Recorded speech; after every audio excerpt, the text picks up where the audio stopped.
Good morning. Maybe we can just come together in sound for a moment to make that quality of mindfulness that's been spoken of so beautifully more embodied here. Let's just use the seed syllable ah, which is the sound of opening or letting go, and sing an ah together for a minute and then rest in the loving awareness of this moment, a presence afterward. Ah, keep it going on, add harmony, ah, ah.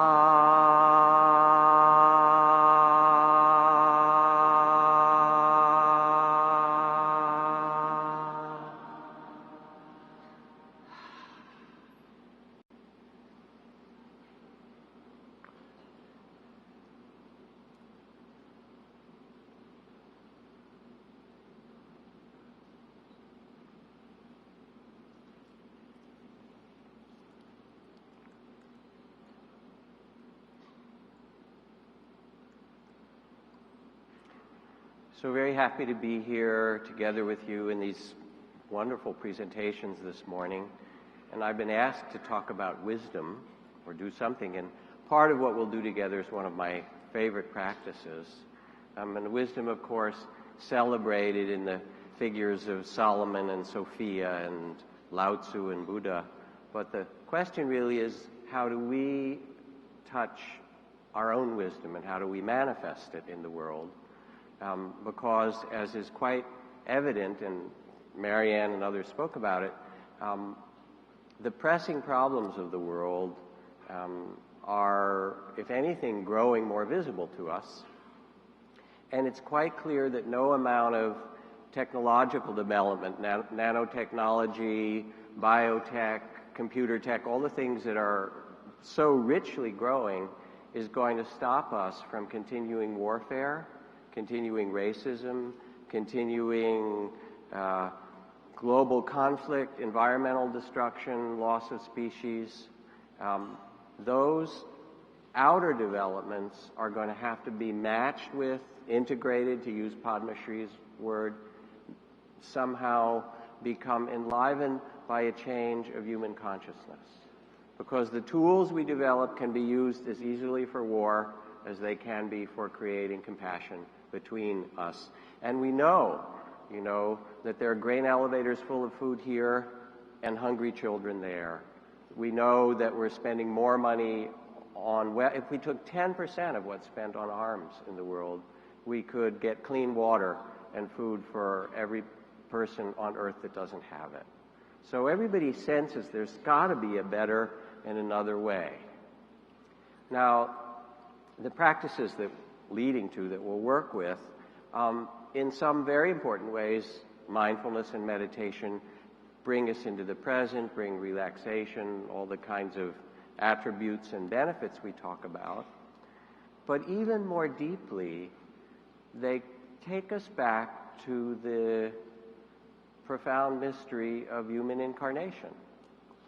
I don't know how you got in there with the wiggly things at the end and a little bit of fur in certain patches, or missing in my case, and a hole at one end into which you stuff dead plants and animals regularly and grind them up with the bones that hang down and glug them down through the tube, and these things that protube out, mine pretty well. And I mean, how did you get in there? And who are you? When you look in the mirror, you notice you've gotten older, right? Your body's more wrinkles or droops or whatever it's doing in the aging process. But the weird thing is, you don't necessarily feel older. You know that experience? And the reason is because it's only the body that's gotten older. And the body exists in time. It grows and ages. But the consciousness that's witnessing it, the pure awareness, the spirit, is what was born into the body and is who you really are. And so the purpose of meditation, what is it for? It has all these benefits, and mindfulness and all these practices, in some way, is to open us to remember who we are and to be connected with what our purpose, our values, how we navigate this extraordinary incarnation. Now, for me, from early on, I really desperately needed this. I had a good Ivy League education with science and math and history and philosophy, and John Kennedy at Dartmouth had the first university computer network in the world for us to work on. But I also came from a really painful family background. And my father, who was a brilliant biophysicist, was also unpredictably violent, abusive, paranoid, a wife batterer, and our whole family life was really full of conflict.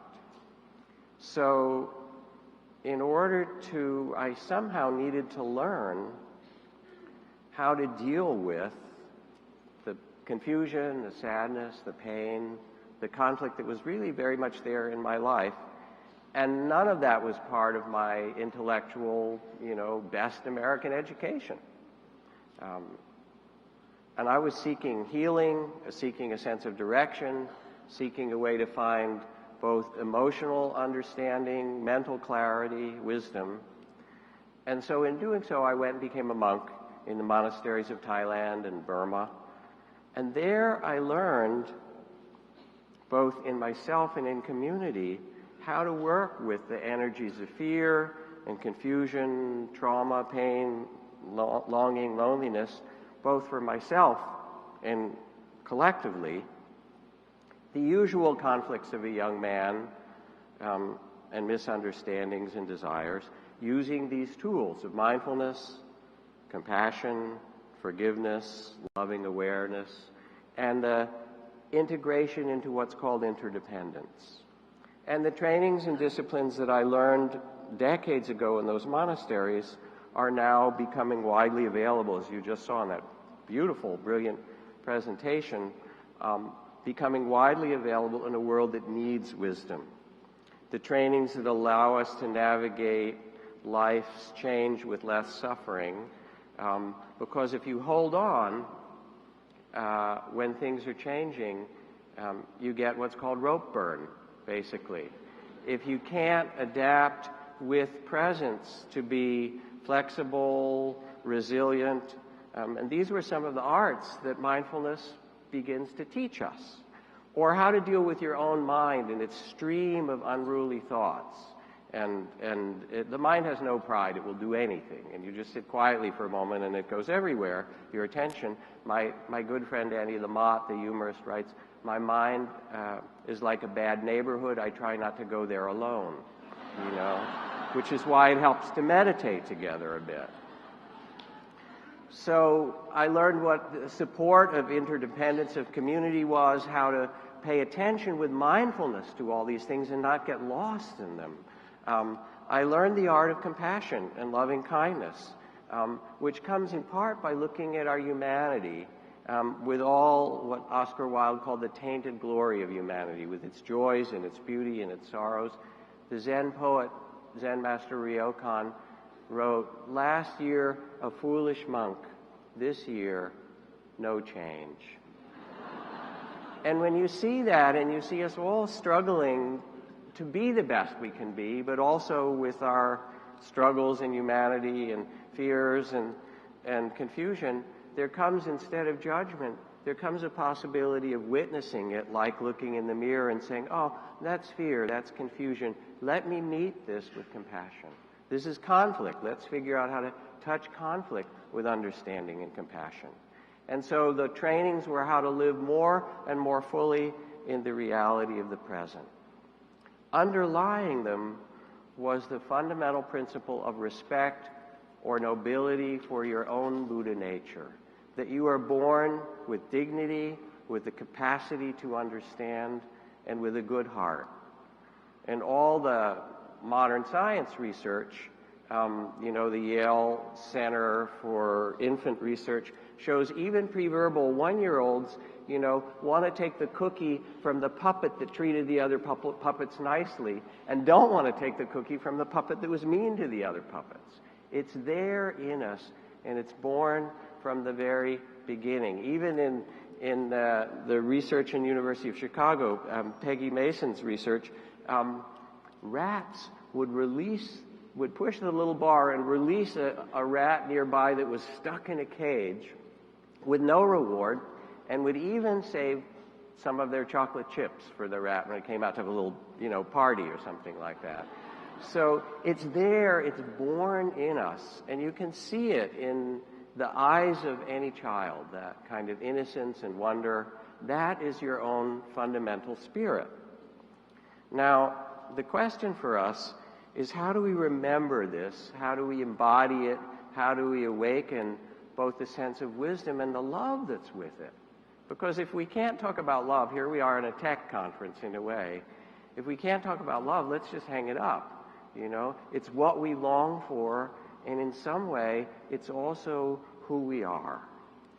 So individually and collectively, we have this human problem, and the outer developments alone are not going to do it. We're a nation of nuclear giants and ethical infants, said one general. What we do know, and many of you know from your own training, is that these capacities can be returned to, they can be learned, they can be reawakened in us, and it doesn't necessarily take long to touch into them, although they become a lifetime of work. And here you are in this mysterious human incarnation. Your life will be changing. Praise and blame, gain and loss, pleasure and pain, joy and sorrow, birth and death. They're the fabric of life. Anybody not have that?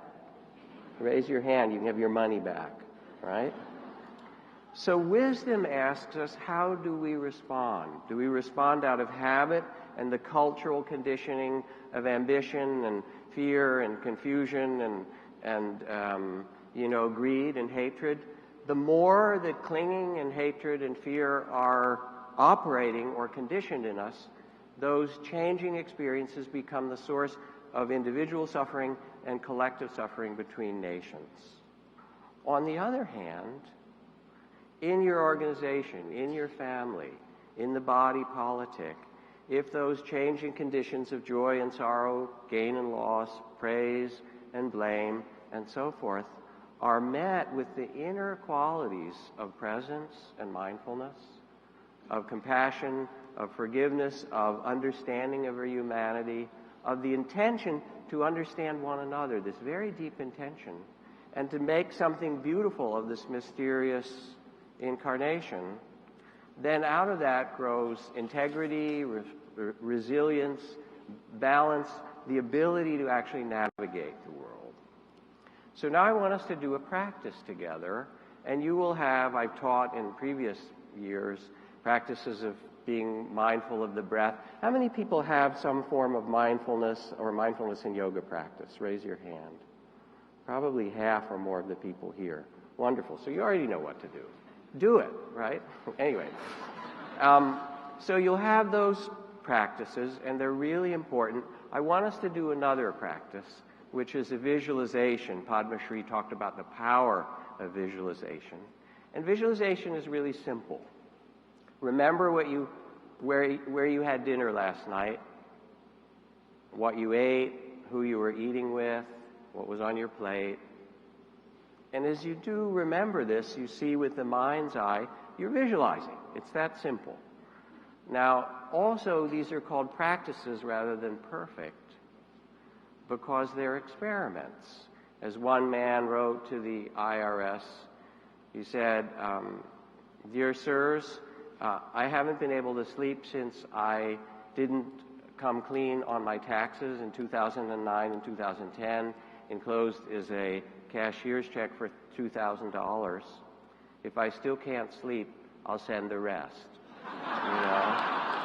And that's pretty much how it goes, Meditation isn't something that you get, okay, now I have it. It's not about clinging. It's actually the invitation to become human and compassionate and present for this mystery. So let your eyes close gently. This will be a 5-6 minute meditation, and then we'll check in for a few minutes afterward. First, just come back to breath and body seated here quietly.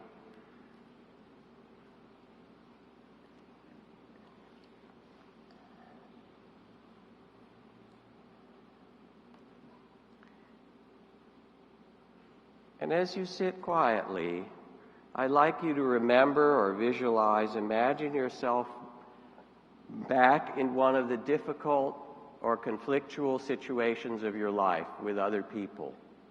And it can be in the family or at work, a difficult boss or colleagues. It can be a difficult patient. It can be your work as an activist in politics, environment. But find yourself back in a place where there's conflict and difficulty. You know you have one. And pick one and feel what it's like when you're in the middle of it. How does your body feel?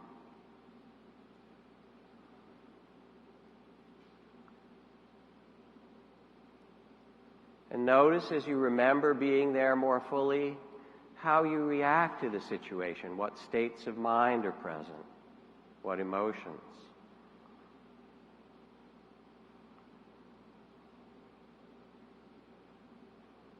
And notice also what other people are saying or doing, and let it get difficult. Let yourself feel and see how hard it gets.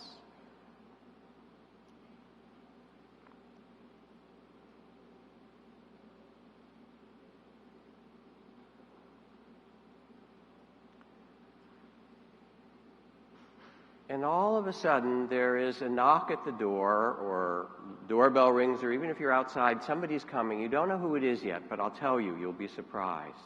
Who is about to appear is a luminous being of great compassion and courage.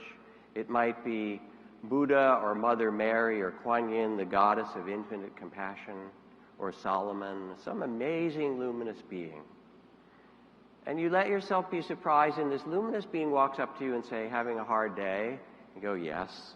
They say, let me show you how I would handle this. Let's switch places. You give me your body, so you're invisible, and I'll follow you. You follow me back in there. I'll look like you, and I'll show you how I would handle it. So now you go back in, but in your body is actually Mother Mary or Jesus or Buddha or Kuan Yin or some amazing luminous being. And first notice how their body feels.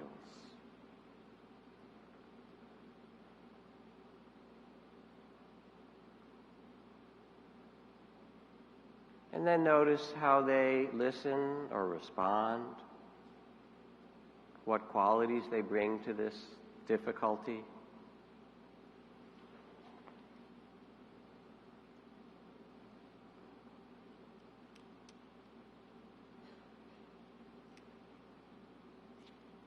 And let them show you. Let them teach you.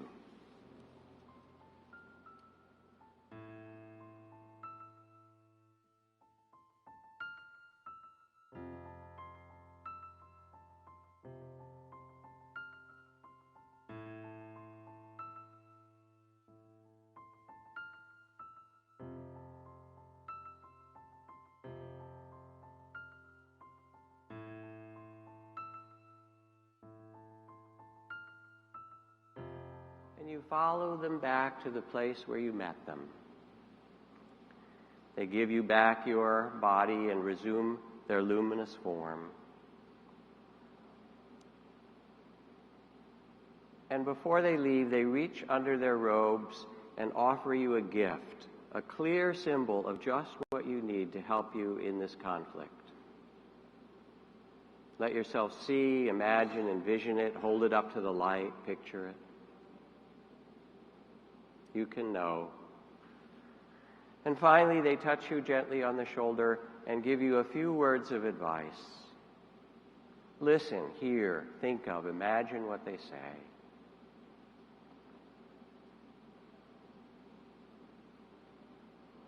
And pay your respects and let your eyes open and come back to be here in this room now. So a few questions, and we have not many more minutes, but I want to check in. First of all, how did your body feel when you were in the middle of this? Just raise your hand quickly. Say it if you're in front. Tense? Tight? Constricted? Any others? Rigid? How did their body feel? Anyone? Light, easy, open, gracious. So you know how your body would feel if you approached this wisely. That wisdom is in you. Now, who came? Give me the name of somebody. If some luminous being came, just name some. As loud as you can. Jesus, Kuan Yin, Buddha, Shiva, Amma, some great Swami. Did the Dalai Lama come? I know he did. He always gets in there, right? Okay.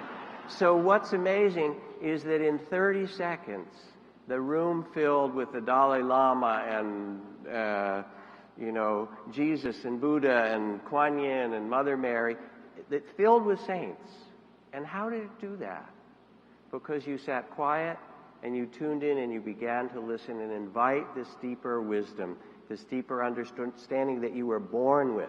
Meditation isn't to make you something, it's to return back to and enliven and awaken to this capacity. Now, two more things. What kind of advice did people get? Just shout it out or say it. It isn't personal. Thank you. Lighten up.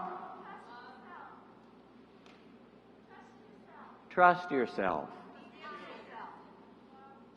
Chill. Yeah, the one-word advice from the great wisdom of the ages. Chill. Right. Be kind.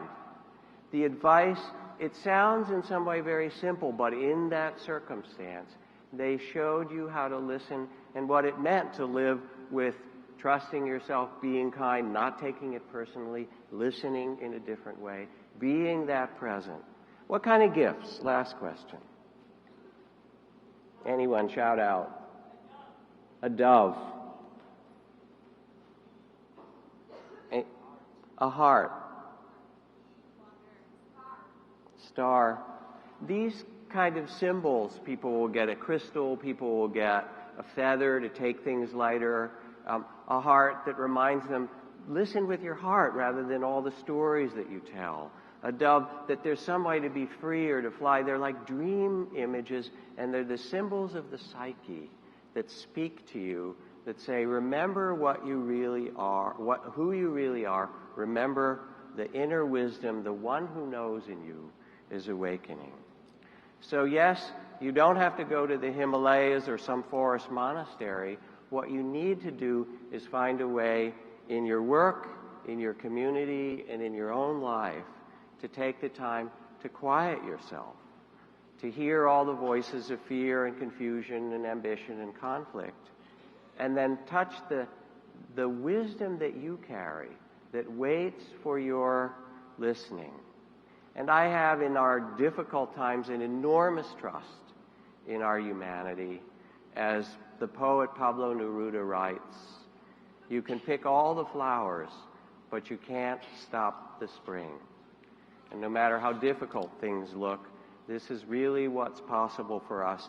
And I leave you with a little poem from Diane Ackerman, who is a poet and an activist. She writes, in the name of daybreak and the eyelids of morning and the wayfaring moon and the night when it departs, I swear I will not dishonor my soul with hatred, but offer myself humbly as a guardian of nature, a healer of misery, a messenger of wonder, and an architect of peace. May it be so. Thank you.